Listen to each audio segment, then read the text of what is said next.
Hey guys, welcome to Finally Clicked, the podcast where we discuss business, leadership, and personal development. My name is Margaret Smith, and I'm the Director of Operations for Pickett Street Properties, a real estate team out of Bothell, Washington. And I'll be here every week with our owner and team leader, Jesse D. Moore.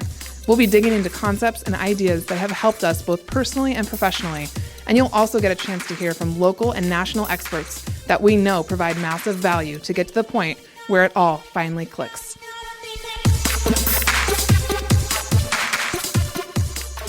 Hello from the recording studios at Cle Williams, Bothell, Washington, CPRE, LLC.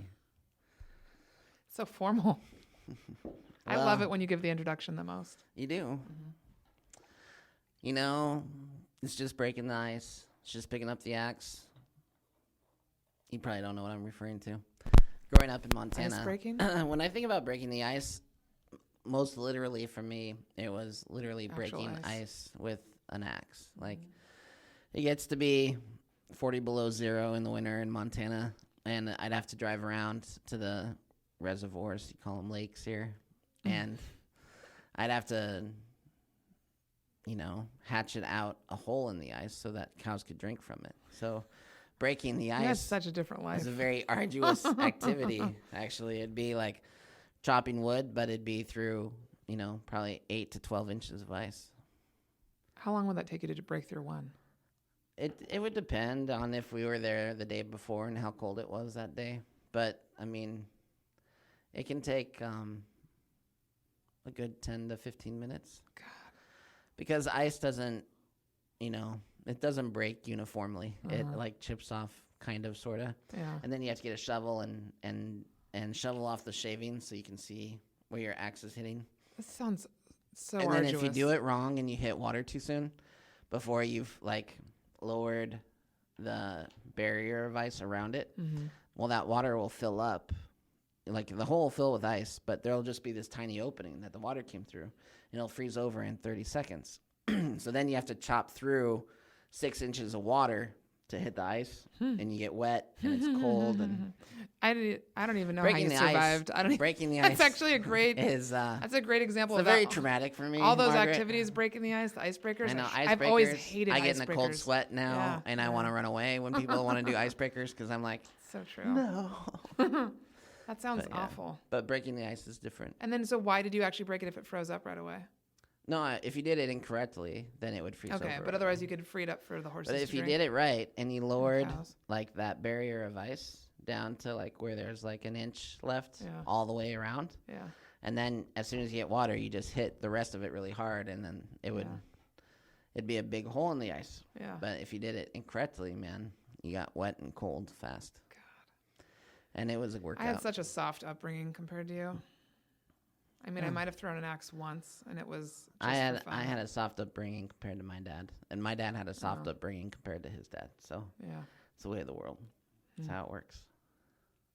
We didn't even say you didn't say our names. Who are we, Margaret? Really, if you think about it. Who the hell Who are we? That's an even bigger question. Don't go philosophical on me today, or I might just go there. I think we might get very philosophical today. My name is Jesse. You're Margaret. This is the Finally Clicked podcast. Thank God. It might be the one place where I feel at home right now in this moment. Nice. Yeah, I could cry today, just so you know. Well, it might just happen. Might help me, actually. I cried the other day in front of you, in front of a bunch of women. A huge deal. I tell you what, did you play Mario where there's the I love Mario. And you hit the star and you have to catch this, and then you're invincible. Yeah. It was like that, only not invincible. It was like I stepped into a emotional estrogen filled vortex of emotion. It's like the black hole. And as soon as I walked into the room, we'll get there. But as soon as I walked into the retreat, into the main room where everybody was congregated, I felt like emotional electricity was firing through that entire building. And I got emotional extremely fast. Feeling it, yeah. Which is not how I operate. No, you don't open up that fast. But we'll get there. Let's not jump the gun. Today we want to talk about, Margaret just held the Pacific Northwest Operations Retreat. She invited 32 32 women from around the country to join her. She had excellent speakers such as Tyler Schmidt, admin to Gary Vaynerchuk, Gary John Bishop, author of the book Unfuck Yourself, and May Mangles, intuitionist, who's been on our podcast, I think episode 13. Yeah. Chelsea Rose, yoga instructor, daughter of a dear friend of mine. Am I missing anybody? No. So, third annual, you've done this before. Each year gets better than the next. Is that true this year? 100%, 150%. So today we want to talk about, we just want to recap some of the brighter ideas that came across. And I wasn't there except for a snippet, and it was a very embarrassing snippet for me. It was not embarrassing. It was silly. No, it was emotional. And I was an honorary emotional estrogen-filled person that day. So let's just jump in. Or some would say a great example of a leader and a man. I'm pretty sure several people told you that. I was vulnerable for sure. So let's jump into it. Okay. Do you want to talk about anything prior to Tyler? Sure. The only thing I'd say prior to Tyler is that I always get feedback about the first evening. So they arrive Thursday by 4:00. And I'm very specific about it because we don't start until everybody's arrived. And we start with a very specific activity. And I know in our last podcast I said we were not doing the left eye. I know, you lied. I lied. For the good of mankind. Oh, my goodness. Some people like Jaggles and who else? Somebody else listened, and they were very upset with me that I had lied. But I said, look, it was for your benefit. So everybody arrives between 3:30 and 4:30. Sarah and I were running around like crazy people getting stuff set up for them because we were not allowed to arrive until 2:00. So we literally have an hour and a half to set up the main room, set up the lodges with their little gifts in each room. And so that evening, I plan a lot of uncomfortable activities. And so the only reason I say that is because when I gave my introduction that evening, I said, hey, I know this is uncomfortable for every single one of you. And I think there were at least, 7 or 8 people that said very specifically, they were considering even the night before not coming. They were considering canceling their trip because they were faced by the unknown. Several of them knew no one. And even if they knew a couple people, they still didn't want to go through the discomfort piece. And so I said, part of the reason we're doing this tonight is because we have a very short amount of time to go really deep, really fast, and actually get some really good work done while you're here. So yes, I'm going to force you to go through a lot of uncomfortable things, and I can promise you that if you trust me, it's going to benefit you and your life and your business. And so that's all I'll say about Thursday night is that everybody did a great job of letting go for the most part. Everybody let it go and just were themselves and I'm very serious about it. Usually I don't do this, but with this occasion I do. I have a checklist of a roster. And with every activity, I make sure every single person participates, which for as an example of that, we do a minute standing up on top of the fireplace, which is about 1.5 feet off the ground, not that far. And I gave them my little speakerphone, and they had to talk for a minute about themselves or about whatever they wanted to for a minute. And they all hate that. They hate it with a passion. But we do that Thursday night so that we can literally break the ice, for myself included. Literally break the ice? Well, I mean, break the ice of uncomfort or discomfort or not the actual ice. You mean figuratively? Yeah, it did snow later that weekend, but there was no ice. So figuratively, yes. And then I do my best to be done by 9:00 because then, the East Coast folks are exhausted. Hours of travel. Most of them were up at 3:00 in the morning. I probably pushed it later than I should have. But by 9:00, we're done, and we go to bed, and we wake up. And everybody was downstairs by 7:30 for breakfast, and then Tyler showed up at 8:15 with his sister. I have a few questions. Okay. So what's the environment like? Do people show up in their PJs the next day? They roll out of bed and it's all comfies? I tell them ahead of time that's always a question that somebody has, and I say, due to the level of discomfort and the level of growth and the vulnerability that we're going to be having, I want you to be comfortable. So yes, this is a yoga pants and t-shirts retreat. You do not have to do business casual because the number one thing for me, like I've talked about in my class and in this podcast, is environment. For you and I, environment's super important. And so part of the reason I use a VRBO is because it's not a hotel. And the comfort level is completely different when you're in a lodge. Suddenly you're in a lodge with 32 other women and humans. They're not admin. They're not rainmakers. They're humans. And when you cut that, like when you do that right from the beginning, it just sets the tone in a very different manner. So yeah, the main lodge was set up and like everything was in a circle. So we have chairs, we have couches, we have tables, and then the duplexes, there's 4 duplexes. Everybody is assigned a room, and I go through the list very specifically, thinking about personalities, what I know about them, size of business, and I match people up according to what I think might benefit them. So everything down to what I provide, down to the room assignments, is specifically thought of by me ahead of time, with the help of Sarah too. All right, so people are in their comfies, and then I told Tyler he could come in his comfies and too. then Tyler shows up, and Tyler delivered. Tyler delivered. Yeah, he was nervous too. So again, for context, Tyler is an assistant to Gary Vaynerchuk. Gary Vaynerchuk being a voice that we've listened to since you got here. I listened to before you got here. And we like to get high-profile assistants to see really how does their world differ from everybody else's when you operate at that level. So what did you learn from Tyler?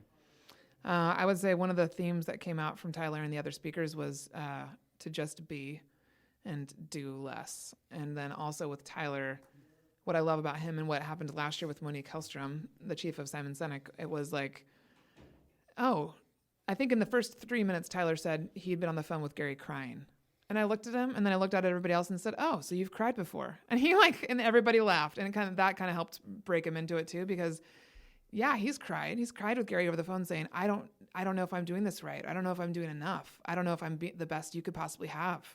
And Gary will talk him through it. And it normalized him for all of us. And he's sitting there too. One of the first things he said was, Gary's probably razzing me right now. I haven't looked at my phone in like 5 minutes, but he's probably texted me saying how fancy I am, being here speaking, and everybody on his team, they act like a family. And so he said that's very much part of Gary, like working with Gary, is being open to being teased and razzed and stuff like that, because it's like that. It's interesting because I didn't know what everybody. I wasn't there, right? Yeah. So I didn't know what Tyler said. Yeah. I didn't know what Gary John Bishop said. You asked me to come up, or I volunteered to come up and just say hello. I wanted you to, yeah.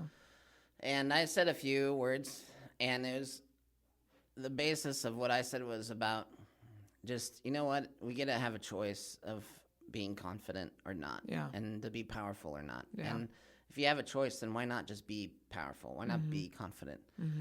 And don't worry about your role, and don't worry about titles and stuff. And it seems like Tyler hit on kind of the same thing with titles, that this idea of just, why are we focused on titles? Why aren't we instead focused on just doing the best job that we can? Yeah, totally. And it feels like, I feel like this is a major conversation inside this space, because I think that admin I feel like they live in their rainmaker shadow unnecessarily. I feel like they seem to feel like they have to hide there, and put and themselves live there and occupy there, and totally. don't step outside of that space. Yeah. And I never asked you to do that. No. and so it seems like it's an unspoken expectation. Yeah, I'd agree with that totally. And so I have to imagine it's powerful for them to hear from Tyler that, it was so helpful. You're exactly right. Like, we all put ourselves there. And that's what he talked about in the podcast too, was not being a victim, not being someone that says, well, I'm the assistant to so-and-so, and that means I don't do this or that or whatever. And right now he doesn't actually even have a title. So I don't know what it says on his business card or if he has them. But he currently doesn't have one because he does a little bit of everything. And it's like, what do you call that person? It's like a utility player. But yeah, he absolutely normalized what he does and then he gave us a good idea on what his day looks like, which for anybody, when you hear about someone doing your position in a different industry or a different level team, I mean, you come into this retreat and you know you're going to be introduced to people that run massive businesses. So I've had admin come who have anywhere from 1 to over 80 contract employees, so employees and agents and what have you. And so you expect things, or you put them on a pedestal, or you put them in, like, they must be like some wondrous thing. And still, having met Tyler before I met him, I was like, same kind of deal. Like, you work with Gary Vaynerchuk, you must be like 24/7 amazing. And he breaks that down real quick and just show that he's just like any other normal human being. And what he's been forced to do younger than most of us is prioritize. So like he talked about prioritizing weddings from some of his high school friends. He had an example of a wedding coming up and he decided to say no to it because he hasn't seen that person in like 8 or 9 years. And if he said yes, it would be because all of his friends from high school are going. And so kind of that pressure to go to be a part of the group that was. And he was like, actually, I haven't talked to that person in a really long time. I don't need to go. And so he's prioritized things that are important to him in his life. And he's making that known at an earlier age than I did or that many people did. Like, this is what I want. This is what I'm going to do. And being okay with what people think. So any highlights from his conversation that you want to bring up? I would say I told him afterwards, I said, hey, I know this was your first speaking engagement. Just so you know, I don't think you should hesitate to do more of them. He had asked, like, he and his assistant, Ashley, had asked if I could do like a question and answer style because they were a little worried that he wouldn't be able to talk for the whole 2.5 hours that we had him. And I was like, we can talk for 4 to 8 probably. So I was up there with him and just asking him questions and making sure to prompt the girls to ask, because when you have someone in front of you like that, you come with questions prepared. So I told all the ladies to bring 3 questions minimum for each of the speakers. So once we got rolling, it was not an issue. And so I would just say, like, he was a great example too of he was nervous about teaching or about speaking, and he was out of his comfort zone and he did it. So I think one of his biggest messages was, like you said, be brave, be confident, do it. I'm looking through some notes, and a lot of it is just further development off of what he spoke to us about on the podcast. Yeah. A few of those things that I circled. One, have to reset constantly. Every day is day one. Yes. He talked about every day that he goes to work being, this is the first day of this job. One. He'll tweet that too. Yeah, which I understand that. And I appreciate that mindset, right? I do too. Like, I want to go and press the socks off of everybody today. Yeah, I love that. Not taking feedback as personal. That's a big one. And then if the feedback becomes personal, then you need to decide if it is worth your time to continue to work in that position. Yeah. And so, feedback shouldn't be personal. It shouldn't hurt. It shouldn't, what I'm like. He was really good about that on the podcast, is saying, hey, if you have feedback or you have correction, just do it without emotion. Yeah. Like, take the emotion out of it and say, hey, I don't set expectations. Yeah. Measure against those expectations. If there needs to be corrections, correct. But take the emotion out of it. Yeah, absolutely. And he did comment on, if it gets personal and it becomes something different, then really consider if you want to stay there.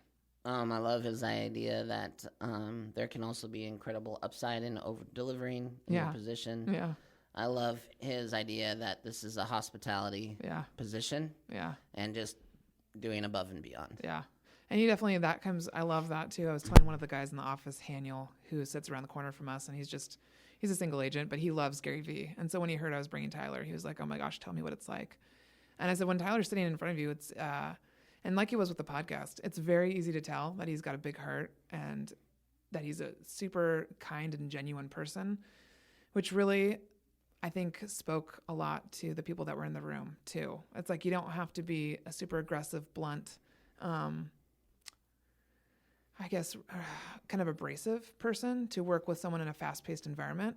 And for me, that's a big deal too, because that's kind of how I operate. I'm never going to be something different than what I am. And so it kind of actually has helped me move past that whole doormat comment that I really made about myself with the Gary John Bishop's podcast. Like, this is me, this is Margaret. I'm going to be kind. I'm going to have a smile. And I can work with high-level executives.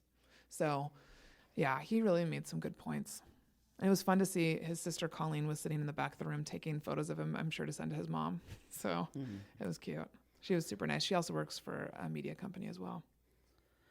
I circled a note here. I just want you to elaborate on it if you can. Okay. He says the world reset when Instagram came about.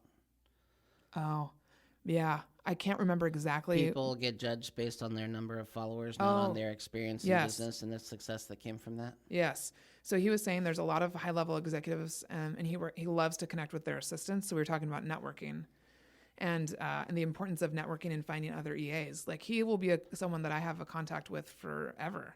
And he was talking about how important that was. And so he said it's amazing to him. Instagram is really the platform where he's focusing a lot of his energy on. Obviously, Gary Vee does. He was like, this is where you guys should be at. If you're not there already, like get on Instagram. And there's a lot of high-level CEOs and EAs that are not on Instagram. And people start to value followers over these people that have massive businesses. And so he's basically I think he was talking about awareness. And just because someone has 18,000 to 30,000 followers doesn't say that someone who works for someone else who isn't yet on Instagram is less important. He said the amount of attention that people are getting for followers is just insane.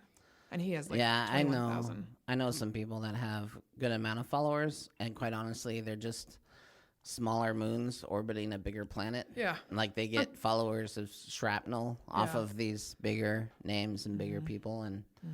And I know some, and I wouldn't say that all these people have things to say. No. So I think judging based on content seems fair. Yeah. And then I asked him specifically, because I've been following him on Instagram and Twitter for a little while. I said, what's with the googly eyes? Why do you use this? His avatar for Instagram is like this googly eyes. It's the emoticon or emoji. GIF or yeah. It's the emoji on the purple background. And he said, oh, just the whole idea of like, I'm always watching you. And I said, well, it's also good branding. And he said, I know that too. Yeah, it's interesting because, well, he has his Instagram username is Tyler, which is crazy, right? Because that had to be, he had to be an early adopter to get that. Totally. For me, I'll just bring this up because I feel like it's relevant. I've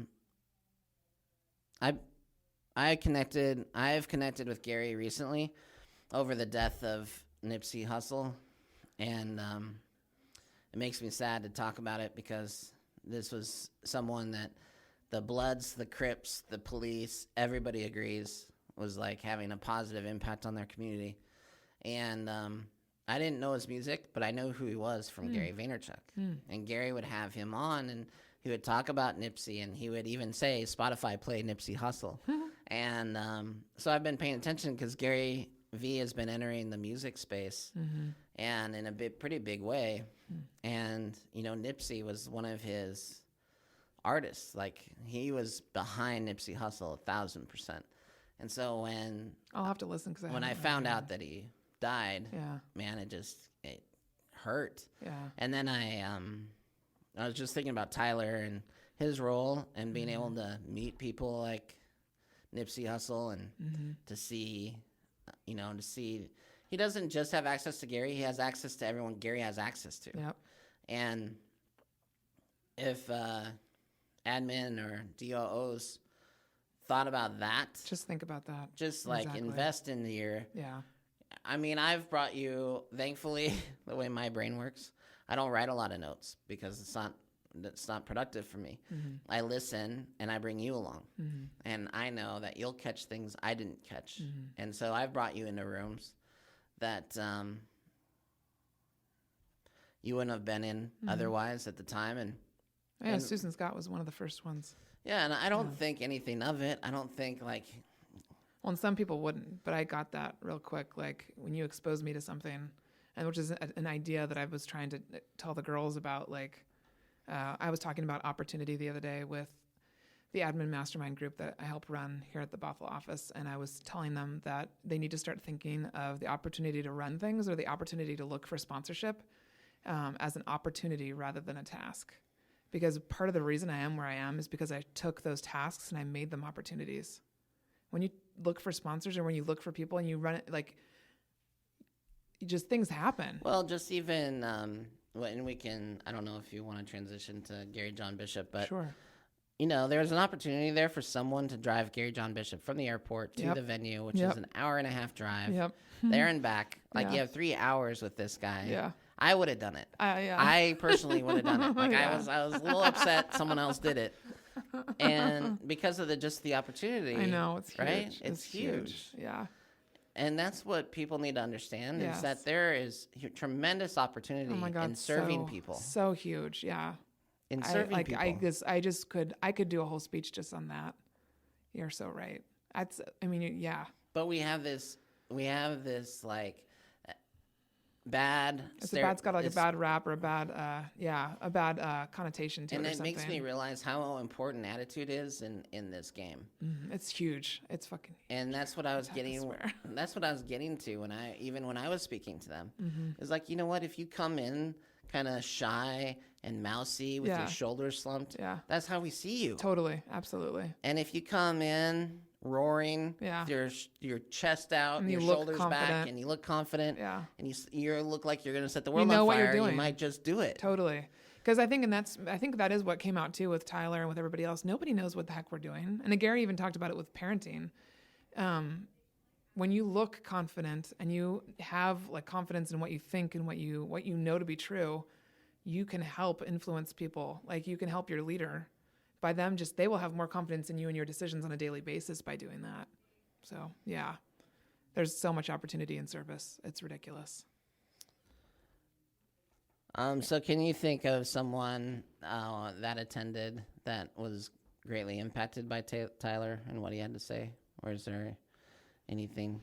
Oh, right off the bat, I would say there's a couple. Obviously, I want to keep the confidentiality of all the attendees, but there's a couple outcomes that have already taken place Tuesday and Wednesday of this week, and one of which was someone had to go to their leader this week and ask for some things to be taken off their plate, and they wanted a title change just to make it kind of more congruent with what they're actually doing.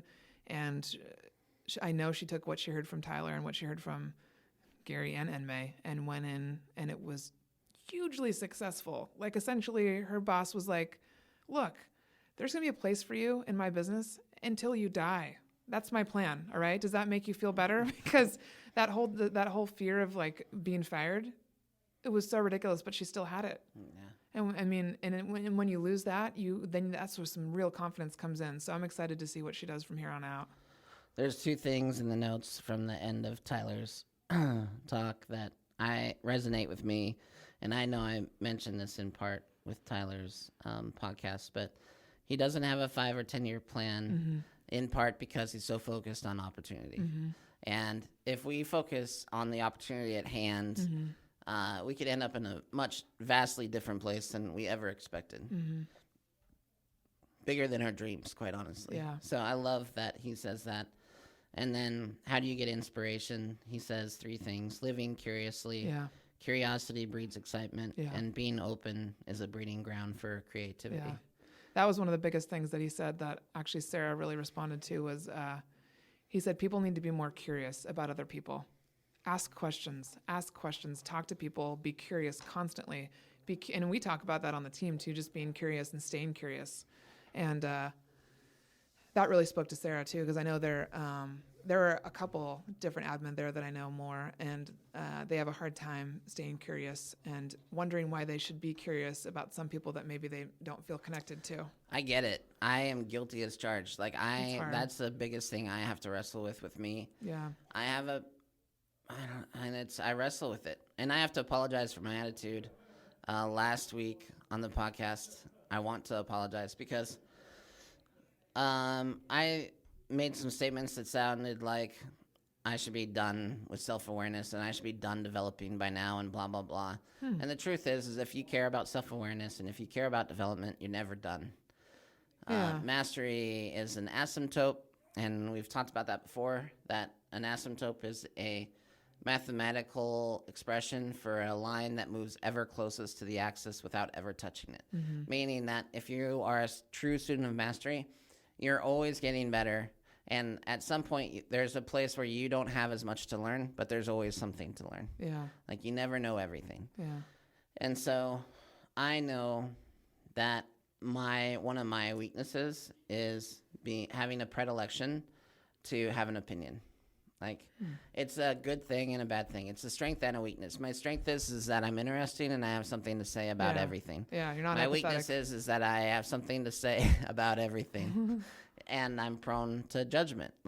And I know this about myself. And the more that I learn to sit back and listen and not respond emotionally, the better everything turns out, including parenting my kids. Yeah. Like the more I diffuse the emotion and listen, the better everything goes. Yeah. So You're just going to make me cry right now. why? It's very powerful. It's true. Yeah. And it's funny because I feel like I wore it, and I think other people wear it like a badge of honor. Yeah, they do. And I do too. There's goodness good in to it. it, yeah. There's good in being interesting and having something to say. Yeah. And the double-edged side of that sword is that you're wrong. Often you're wrong, and you say hurtful things, and you think hurtful things, and it keeps you from being curious and open. And so you just like dismiss someone or what they say because it doesn't align with your version of reality, which I'm having a really hard time with. I'm having a really hard time with people dismissing. Oh, yeah. And we'll get there, but Enmei is the best example of that. And I talked about it last time, and I was pointed about it, and it probably wasn't helpful, but I was angry, and I'm angry with anyone. I know we've talked about it ad nauseum. I know that there are people that if they knew what Enmei's gifting was, they wouldn't go. They wouldn't go to hear her and talk to her because they have a belief system that is in direct conflict with her existence. And I mourn for those people that didn't have an opportunity to come to this retreat and hear from these amazing people because they made a judgment call that they know how the world operates. Yeah. And they didn't have room for anything outside of that. Yeah. No, I was writing something down because of, and we talked that I got an email after my class about that. And so I was prepared at the retreat for either maybe someone would be uncomfortable enough where they would leave or something. And we'll talk more about Enmei after Gary. But I just wanted to say that I've had some really awesome conversations come from sharing that on the podcast that I'm thankful for because it's giving me more to talk about. Because I have quite a few friends whose parents were pastors and things like that. And my friend Marika, and specifically, who I've not mentioned before, she's from the Midwest. She actually reached out to me 2 days ago and just said, gave me some feedback about what her parents think. And both her parents were pastors, and they're totally open to Enmei. And she's just talked about how the Bible is like a book of stories. It's not all factual. It's not a list of facts that you're supposed to live by. And she said people like that are very black and white, and that's why there tends to be fear when there's gray. Okay. I was going to add to that, but I'm going to save it for our talk about Enmei. I better write it down, though. So Tyler was that morning. Friday morning, we woke up. He got there at 8:15. He chatted with everybody through breakfast. Then he and I met for 5 minutes just to go over what we were going to start with. And he went until 11:30. And then they stayed and had lunch with us, too, which was great. And then Gary John Bishop. Gary John Bishop rolled in. He rolled in about 12:45. His driver drove very carefully from the airport. And he didn't stop for lunch, or he's intermittent fasting, apparently, is what his driver found out. And so he got a cup of coffee and sat down and launched for the next 2 hours an assault on us. That was very well put and needed. He's a very physical speaker, which I really liked. I didn't realize that, of course, with the podcast, but he is up, down, walking at you, yelling at you, talking at you.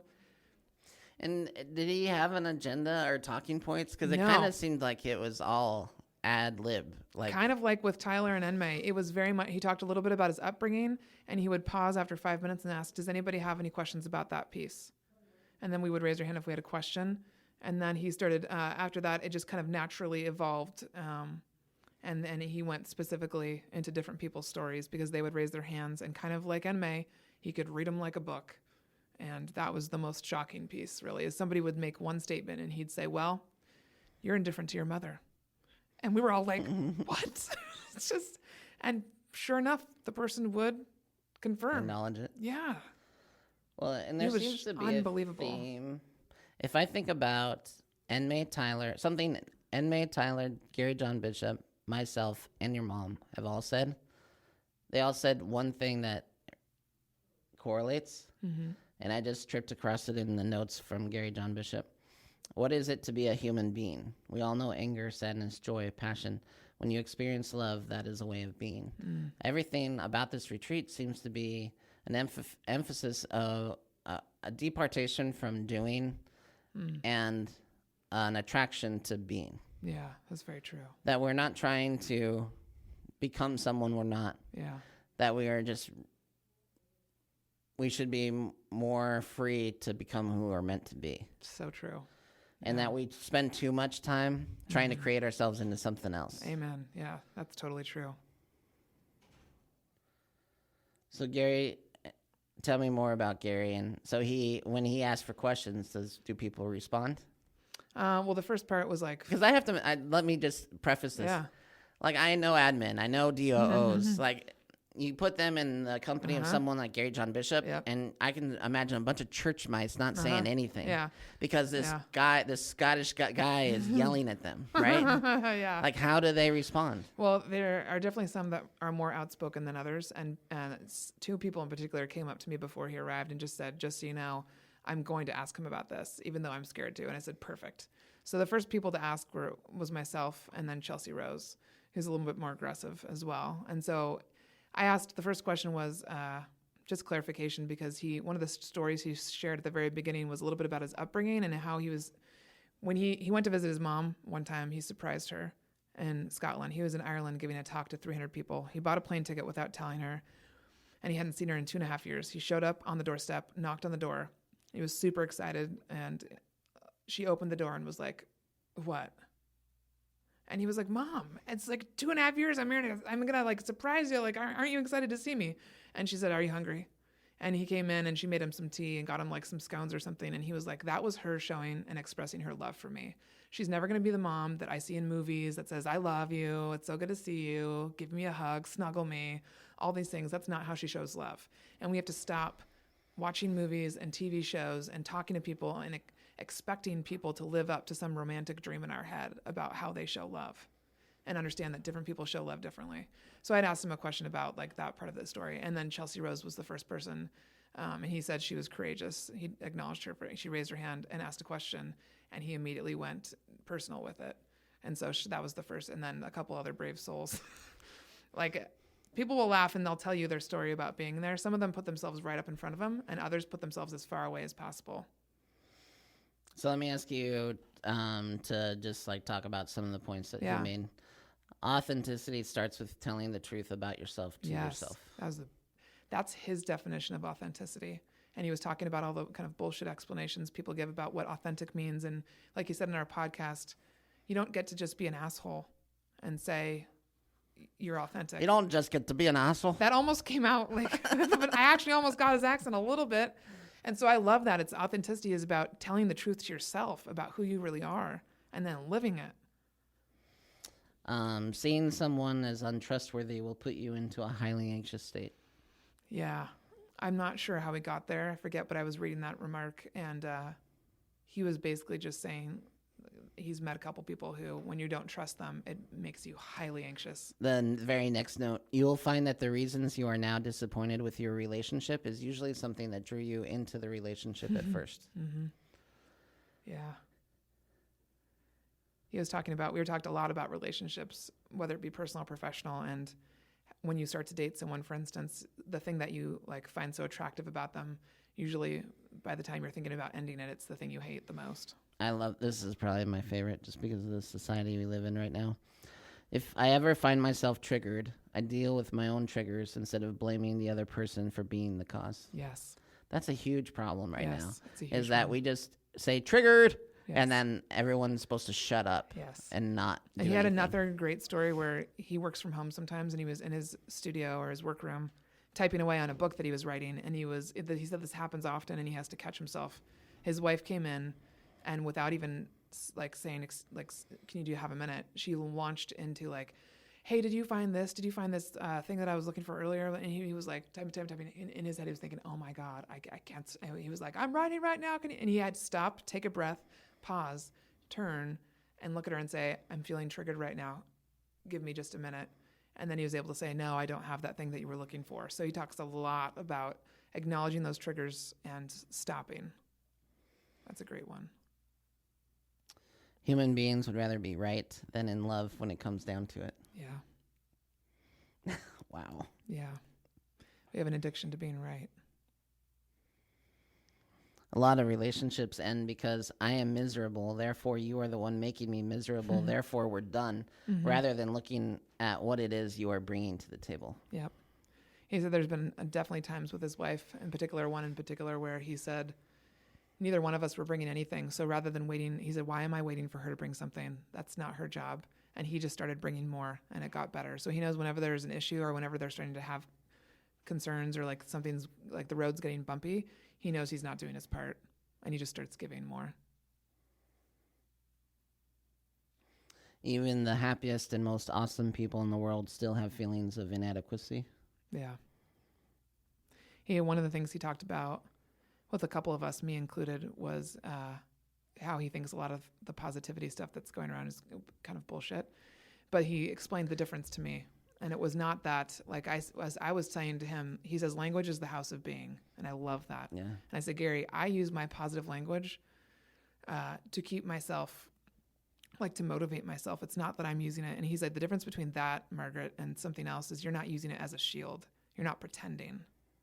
I said, okay, that makes sense. Because someone else, he was talking to them about how they use positivity to pretend that everything's okay. Or it's like their automatic, it's their, not trigger, but it's their defense mechanism, kind of.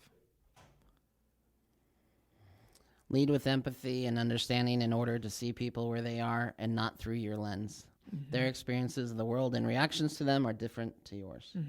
Yeah, lots of references to the 8 billion people that are in the world, and to remember that we all have a different experience. So did someone ask him why he was speaking with you guys?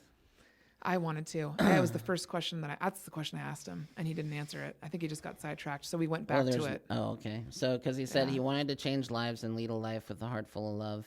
He was definitely there for a reason. Whatever it was within the universe that spoke to him to be here, it was the right place and the right time. That was our discussion afterwards as a group after he left, yeah. Because somebody said, hey, Margaret, he never answered your question. And somebody had said to me before the retreat that that's probably the best question I could ask.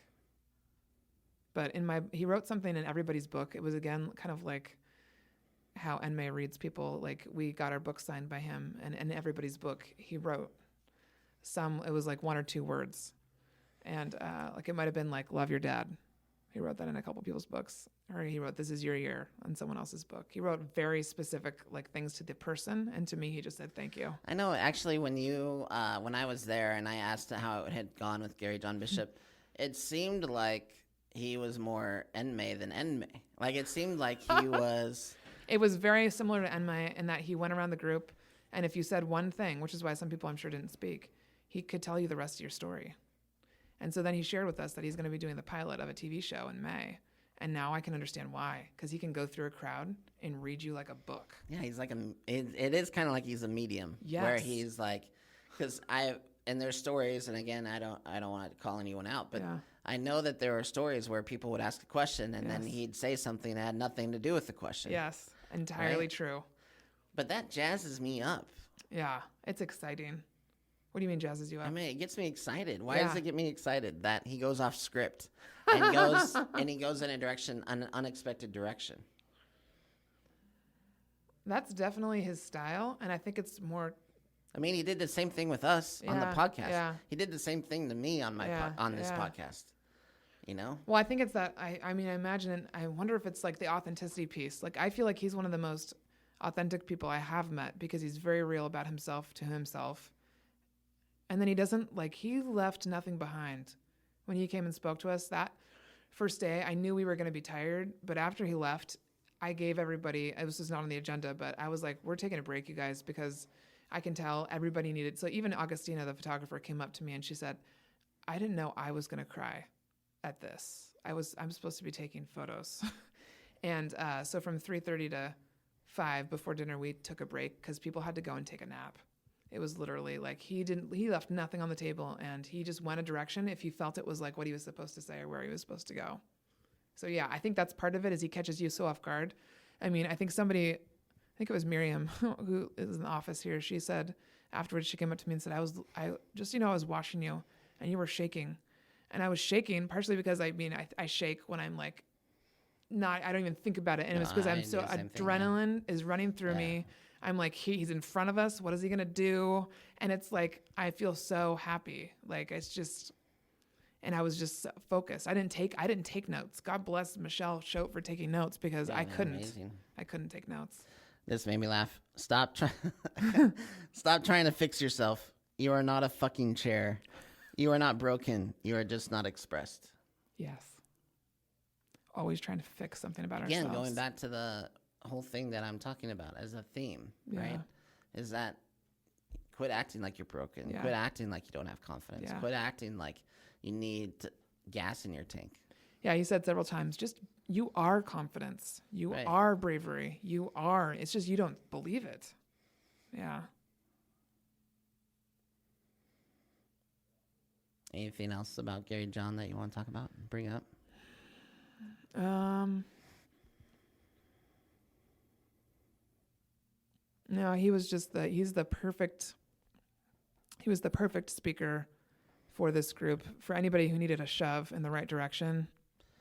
He says, you are not effed up. You are a human being making your way through this life just like everybody else. Mm-hmm.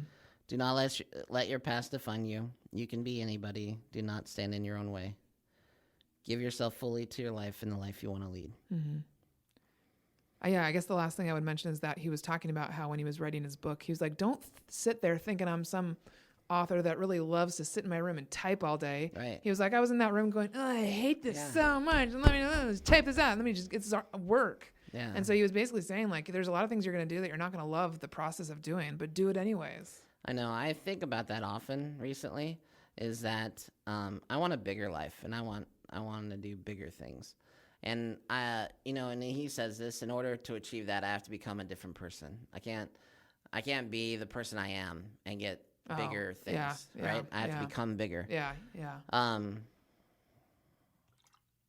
And crap, thought just escaped me. What were we talking about right before that? How he was writing his book and not enjoying it. Yeah. So I could have a really big life if I wrote a book. Mm-hmm. If I sat down and wrote a book and I sold it and it could go terribly and it could go wonderfully. Yeah, kind of like his. Truth is, no one knew who the F Gary John Bishop was until he wrote a book. Yep. Now he wrote a book and the world, look at the doors that are opening for him, right? I had the same thought. After our podcast, actually. All of us could write a book. All of us could do a podcast. All of us could do something. The point is nobody does. No one's doing it, right? Yeah. Even this podcast, lots of people had the idea and didn't pull the trigger on it. They didn't execute on it. Yeah. We show up. And actually, that's something else Tyler talked about that ties with Gary. Actually, I didn't realize that, was Tyler said a lot of people don't take action because they actually fear the execution. Like what happens, I don't want to find out that Gary said yes. Gary Vaynerchuk said yes to these things because that means I got a whole lot of work to do tomorrow. And if I do that work, that means this could happen. Like I could be successful. I could be this. Like these things, these doors could open, change could happen. And that stops people oftentimes from doing anything at all. Yeah. All right. We better move on to Enmei. Okay. So then Enmei. So yeah, Friday night we had... I had to give him a break. We had dinner, and then we just talked about our ahas from the day, because Enmei stayed with us through dinner till probably almost 7. And then just wait. This is the... Oh, sorry. This is Friday night. Sorry. Gary left at 3:30, break, dinner, and then we did ahas from 7 to 9:30 or 10. And again, everybody was so exhausted. Normally on Friday nights, we would have done some brainstorming around real estate business. That wasn't going to happen. It would have been a waste of our time to even attempt it. You could easily tell. So everybody just went to bed because then we had breakfast in the morning and we had Chelsea Rose with yoga from 8:45 to 9:45, and then we had Enmei starting at 10. Oh, she was there at 10? Yeah, we were running a little bit behind because as we were finishing yoga, actually, and Enmei came, the power went out.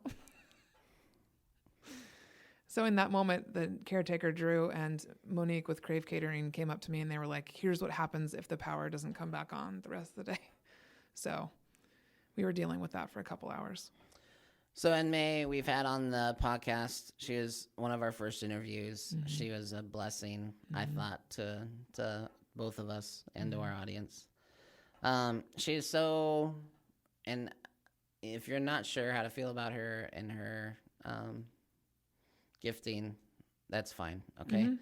But if you meet her, she is a ray of light. Like, there's no darkness coming from this woman. And she dresses bright. Yeah. She's got a strong color palette in her closet. And it forces you, even when you see her, you know, she forces a smile out of you. Yeah. Like, it's hard not to be up around her. Yeah. And so I'll jump in if I can. I drove an hour and a half or whatever to where the retreat was. The area that you held the retreat, it's one of my favorite places on earth. I just love it over there. It was easy to get me over there for that reason. I pulled up. I can be shy, you know, as far as that's a lot of people. I'm good with like 5 people or less, unless I know everyone really well. And, you know, I'm going into a room filled with 32 women that have had a highly emotional time over the last 36 hours, 48 hours. I'm showing up. You came in at like 4 o'clock? I came in. I got there around 4. Yeah. So we'd already had about 5 hours with Enmei. It was about 3:30. And yeah, you'd had a bunch of time with her, and I didn't know that. I thought Enmei was on at 3:30, so I thought I was stepping on toes. Oh. And then Enmei pulls out a chair and tells me to sit down in front of everybody and talk. And I can tell you, it was odd because, I mean, I'm looking at a crowd of people, and I'm not seeing one face. I'm seeing just a blending of faces, right? Yeah. And I don't know if these people want to hear from me. And I did think about, hey, if I were to talk to this group of people, what would I say? And I just basically said, hey, I hope you leave here feeling empowered. I hope that's what you get out of this. I hope you're confident. I hope you're bold. I hope you go up to your rainmaker, your executives, and you start challenging them and challenging them in a way, like outperform them. Yeah. Go outperform them. Yeah. Because that's a challenge to them, and they'll rise up to meet it. I promise you. And so, and a lot of the things I said were unintentionally aligned with everybody else, which is be you, focus on you, focus on what you can control. And May asked me a question that I wish, you know, I've struggled with this. I kind of wish she hadn't said it, because then I could have kept everything together and not been emotional. Oh, wow. And she asked me about my journey with intuition. Yeah. And I was like, that ain't no easy story. That's not a 5-second answer. I think she knew that. Damn it, Enmei. And I was honest, and I said, listen, I don't think my journey with intuition started till I was 34. I think I lived off fear and instinct and other people's desires for a long time, and I didn't start to listen to intuition until 34. And that made me, and I was highly emotional out of nowhere. Like, it just hit me like a ton of bricks. Yeah. And I think because I knew that in that space I could be vulnerable enough to share more of my story that I don't talk about on the podcast as far as like in detail. And I still didn't tell my whole story. I just told a very small part of it. But apparently there's a lot of trauma there. There's a lot of hurt and a lot of feeling there. And, you know, and then people asked me questions, and I did my best to answer them. And it was an honor for me to be there. It was an honor for me to speak to those people. It's an honor to be in the same company as Tyler and Gary and Enmei and you. And it was, I can't say much more than that. I felt silly, honestly, because I was so emotional. And I'm an emotional person. I do a really good job of hiding it most of the time. And for whatever reason that day, there was no hiding it. Well, and it was different for you because you hadn't been in that environment. All of us had been crying for hours for like both days. So you were not looked upon as silly at all. And in fact, like I told you later, many people came up to me and were like, my leader doesn't talk about me like that ever, how you talked about Sarah and I, and I've never seen him or her cry. So it just talked again about how powerful vulnerability is. It's actually like super powerful. And I'll share what I said in regards to you and Sarah. And that is that because I didn't have any experience with intuition, and because I had to reinvent myself down to a clean slate, I then had to look for points of light. I had to look for lighthouses. that I could trust, that were unmoving. And in my professional life and in many ways in my personal life, you're a lighthouse for me, and Sarah's been a lighthouse to me. And part of that is loyalty. Like, I need to know. I have fear of abandonment. I have not just fear of abandonment. I have a history of being abandoned. And that, so I really hold on to people that I can trust. I need that in my life because I can't trust my own thoughts sometimes. And I know this about myself, and it's okay that I can't. It just means I have to have people around me that I can vet these thoughts with and say, hey, is this real? Yeah. Is this realistic? Yeah. Does this make sense or not? And so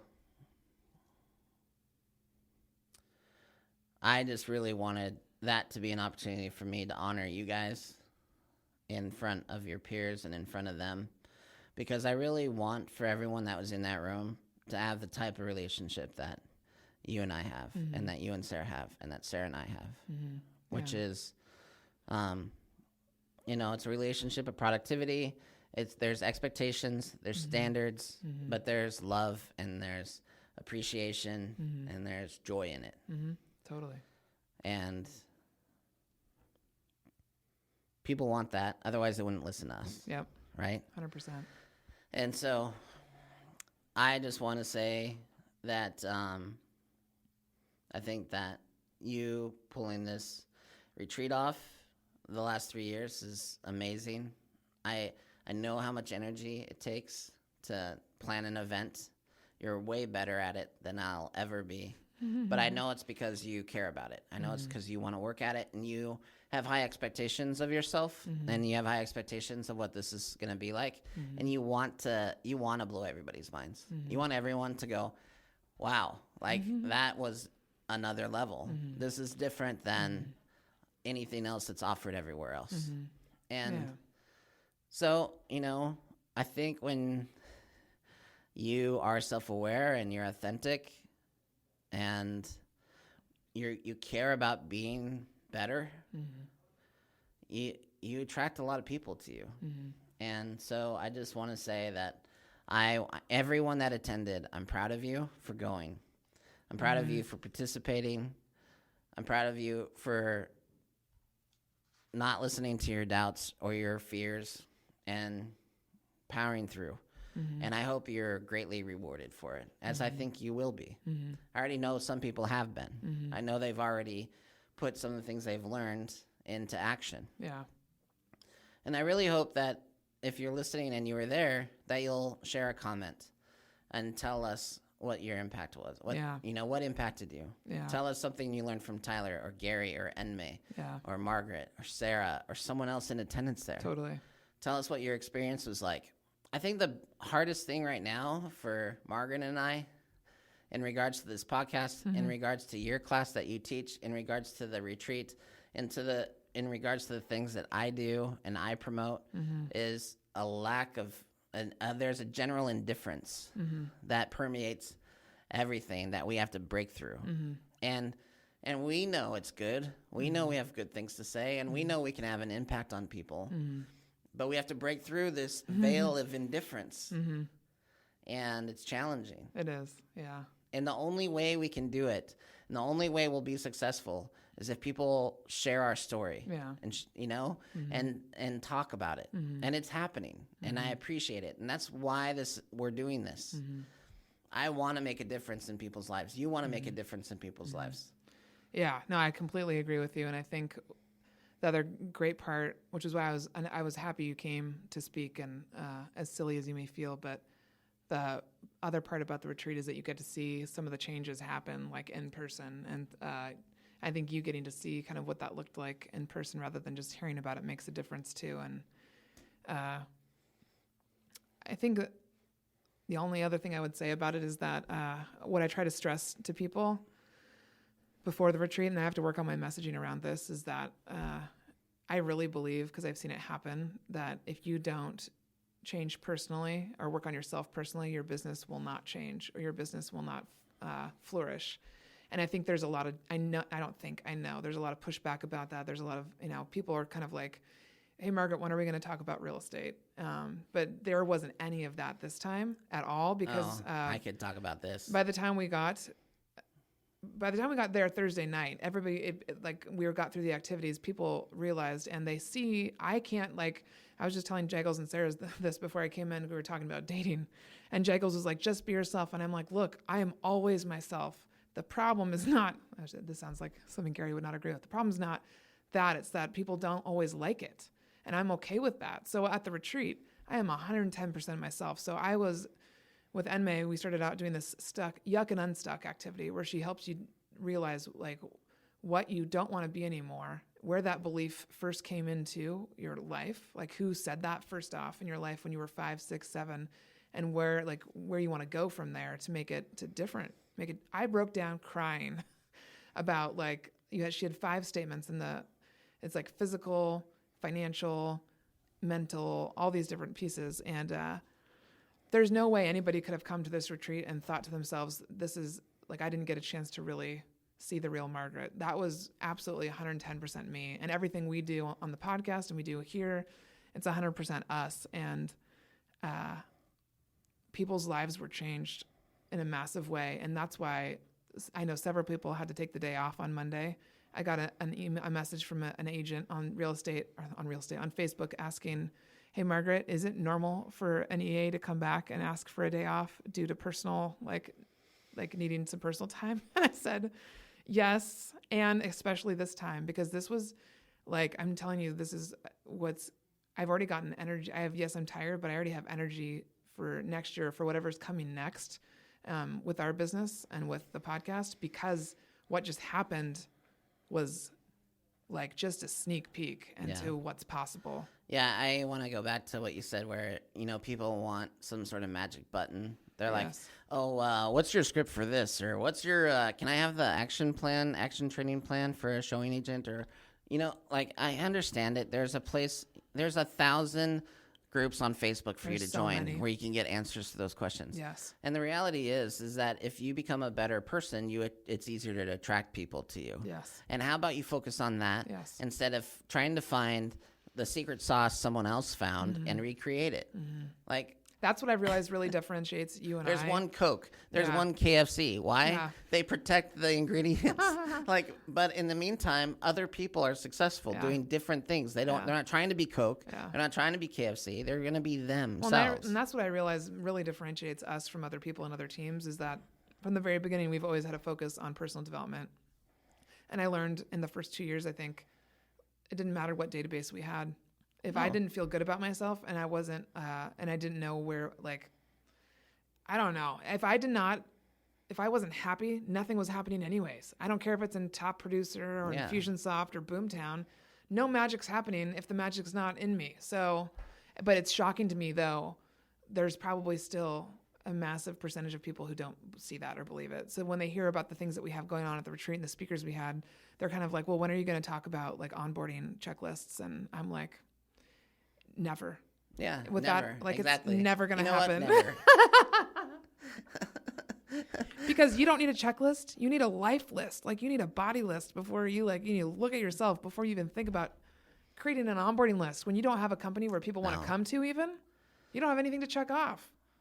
There's no employees. Nobody wants to work for you. Yeah. I feel like real estate agents try really hard to be Inspector Gadget. They want every little tool and trick in the book. Yeah. But yeah, the reality is they haven't done inventory. Yeah. They don't know what gadgets they have. Most of the gadgets they bought for and never used. Yeah. Great. Okay. I mean, I should focus on that. Mm-hmm. I should develop products that people that are super expensive that people never use. Mm-hmm. And that sounds terrible and unfulfilling. Mm-hmm. And instead, look at the impact, this little retreat in Cle Elum, Washington has had on people. Well, that's what I told people Saturday night. We had about 3 hours to mastermind around real estate related stuff. And I put a timer on us and somebody would pose a question and we'd have 10 minutes to just throw solutions at them. And I told them, I was like, look, this is just the beginning of the whole point of this event. And I believe what other events should do is it's to connect you to new people. And then you take the discussion offline and you go one-on-one to that person who, works for, one of the big topics was working for partners. So whether it be a married couple or just two people that own the business together, it's a huge struggle for a lot of admin that have two leaders. And I said, that's an offline discussion because we can't have that with 32 people all at once, right? Like, so a lot of this is teaching people how to network and how to find resources. Yeah, I mean, you and I both could. I've had partners in business before, and I can absolutely say there has to be one leader. Even in a married couple, in a relation, and when it comes to business, there has to be one leader, one person. Yeah. You can't be looking at two different heads and asking them, and they're giving you different answers. Yeah. Sorry. You're fine. So most everybody who has that it's not what's happening quite yet. So anyhow, that was my overall, it was a massive weekend and I'm still recovering. She is. She's dazed and confused. I mean, Sunday when we all were coming back, I had somebody spend the night. Jessica Hubbard spent the night with me, and she's one of the attendees from Missouri. And I love that girl. She and her husband have a great business out there and a great niche with teachers specifically. But we had some great conversations. And for the first 3 days, I still haven't been able to even write anything because I just have to begin. We're all just dazed and confused, kind of like how we felt after Gary's podcast. Well, I highly recommend to anyone that needs speakers. We do highly recommend Gary John Bishop and Tyler Schmidt. Oh yeah. And May Mangles. Yeah. And Margaret Smith as well. in addition. More. And so again, my challenge to you, if you were able to attend, this whole episode is a recap of the thoughts and ideas that came out of this event. Please share with us your ahas. Tell us what you learned. And you agents out there, I know a lot of you are jealous that this event's happening for admin and not for agents. And you know what? Maybe in the future, who knows what it'll look like but I'm glad that you're jealous. I think it's a cool thing to have something this unique for operations folks. And if you are in operations and you didn't get to go and you haven't been able to go and you want to go next year, tell us. Let's start the list for next year. Let us know that you want to go, and we'll make sure that you're included on any information that goes out. Yep.